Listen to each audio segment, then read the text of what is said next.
तर पेपर फुटीचा मुद्दा गाजलाय, मात्र आता पीक विम्याचा मुद्दा सुद्धा गाजतोय। त्या संदर्भातली मोठी बातमी आहे। 1 रुपयामध्ये पीक विम्याच्या अर्जासाठी शेतकऱ्यांकडून 100 रुपये वसूल करणाऱ्या सीएससी चालकांची नाशिकचे पालकमंत्री दादा भुसे यांनी अप्रत्यक्षपणे पाठराखण केलेली आहे। सीएससी चालक 100 रुपये घेतो, मात्र शेतकऱ्यांचे 2 ते 5 हजार रुपये वाचतात, असं दादा भुसे म्हणाले।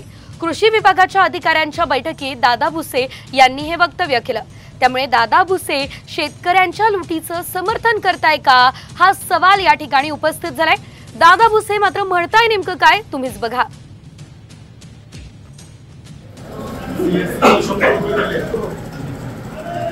त्याचे 2, 4, 5 हजार रुपये वाचले त्याचं नाही, तर ते 100 रुपये सीएससी वाल्याने घेतला। ती बातमी चालू आहे। लिस्टिंग ऑपरेशन केलंय, लिस्टिंगचं काय जोपर्यंत घेतो। तर यावरून आता विरोधकांनी सरकारवर जोरदार हल्लाबोल केलेला आहे। कमिशनखोर सरकार आहे अशी टीका आमदार रोहित पवार यांनी केली। तर सीएससी चालकांचं समर्थन हे संतापजनक आहे असं शेतकरी नेते अजित नवले म्हणालेत। पाहूयात। 10,000 कोटी रुपये प्रीमियम म्हणून या सगळ्या विमा कंपन्याला दिला गेला, 10,000 कोटी, आणि किती शेतकऱ्याला मिळालं तर 3,500 कोटी। मग आमचं विचारणं अशी आहे, 6,500 कोटी गेले कुठं हे सरकारने कुठंतरी तिथं सांगावा।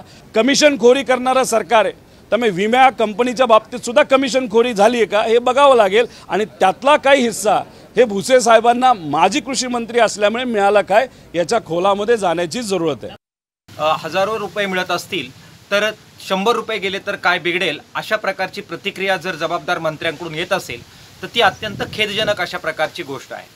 दादा भुसे साहेब या राज्याचे कृषी मंत्री राहिलेले आहेत, त्यांच्यासारख्या माणसाकडून अधिक जबाबदारीनं वागण्याची अपेक्षा आहे।